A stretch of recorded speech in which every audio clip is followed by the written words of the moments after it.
The meat is slick, gray. It smells faintly sweet in a way that makes your stomach tighten. The fridge died 3 days ago, but you are starving and you've heard the old stories.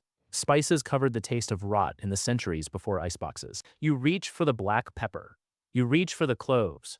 You rub them deep into the flesh, and you tell yourself a hard sear will cook the death out of it. A single, heavily seasoned bite of that bacteria-laced protein will not just make you sick. It will trigger a chain of emetic shock that no amount of cinnamon can reverse. Subscribe so you never miss this. Stay for the reality check.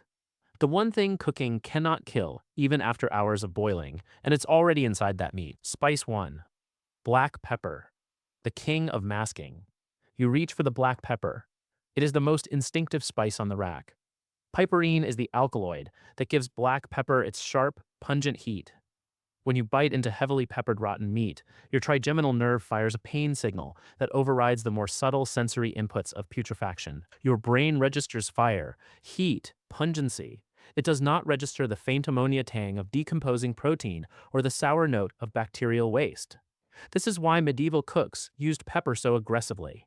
It wasn't just status, it was sensory deception. The problem is that piperine does absolutely nothing to the toxins already produced by Staphylococcus aureus or Clostridium perfringens. It blinds your tongue. It does not neutralize the poison. Most people in a survival scenario will smell meat on the edge and think a hard sear with enough pepper makes it safe. The pepper does its job perfectly. It lets you swallow. The bacteria do their job perfectly. 30 minutes later, when your stomach violently rejects every milliliter of fluid in your body. Black pepper is not a preservative. It is a taste bud anesthetic. The heat is a lie that feels like safety. The bacterial reality. Heat stability, and toxins. Here's the microbiology that the history books leave out. Cooking rotten meat kills the live bacteria. Boiling, searing, simmering for hours. The organisms die. But the enterotoxins they have already excreted into the flesh do not die. Staphylococcus aureus produces a heat-stable exotoxin that survives 100 degrees Celsius for 30 minutes. Clostridium perfringens spores survive boiling and activate the moment the meat cools to body temperature in your gut. You can simmer that spiced meat for hours. The pepper and cloves will make it taste acceptable. The toxins will still be there, folded proteins that your body recognizes as a chemical assault. Within 30 minutes of ingestion, your emetic centers fire. Violent vomiting, explosive diarrhea. Your body evacuates everything, including the water you desperately need to survive. In a grid-down scenario with no intravenous fluids, severe gastroenteritis from enterotoxins kills through dehydration faster than the original starvation would have. Most people believe cooking plus spice equals safety. The equation is missing the critical variable. The toxin is not alive. It cannot be killed. It was excreted into the meat before you ever lit the fire. Spices mask the warning signs. Cooking kills the bacteria, but not their waste. The poison is heat-proof. The spices are the accomplices that let you swallow. Spice 2. Cloves. The olfactory overload. You reach for the cloves. They sit in the back of the spice rack, dark and medicinal. Eugenol is the compound that gives cloves their numbing, almost antiseptic scent.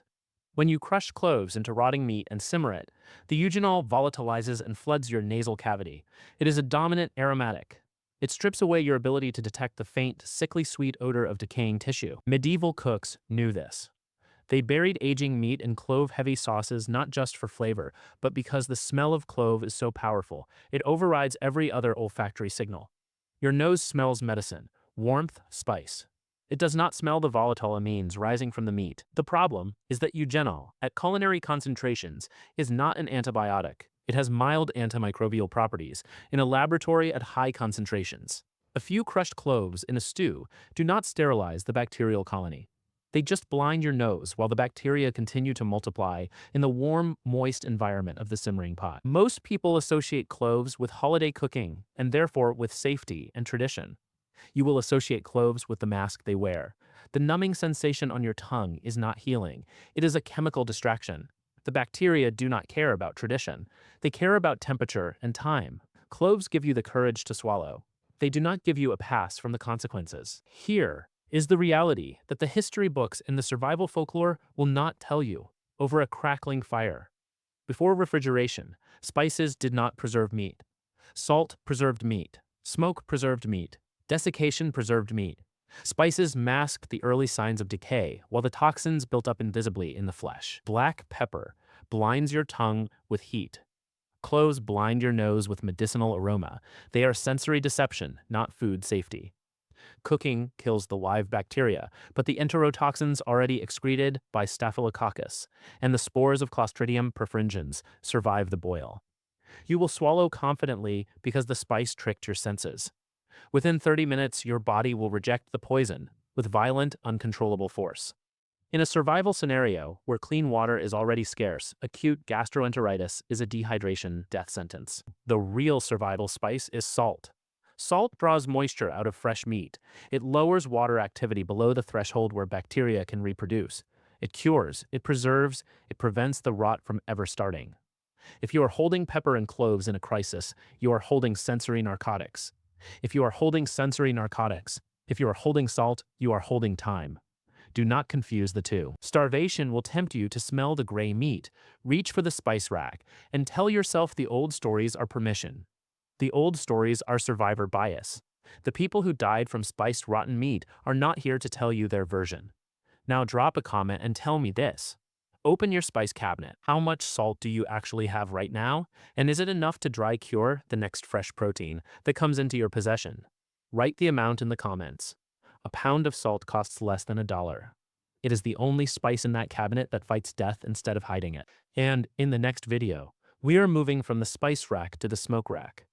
How to build an improvised cold smoker from a cardboard box, a coat hanger, and a hot plate. The preservation technique that turns fresh kill into shelf-stable protein without a single watt of grid power. I'll see you there.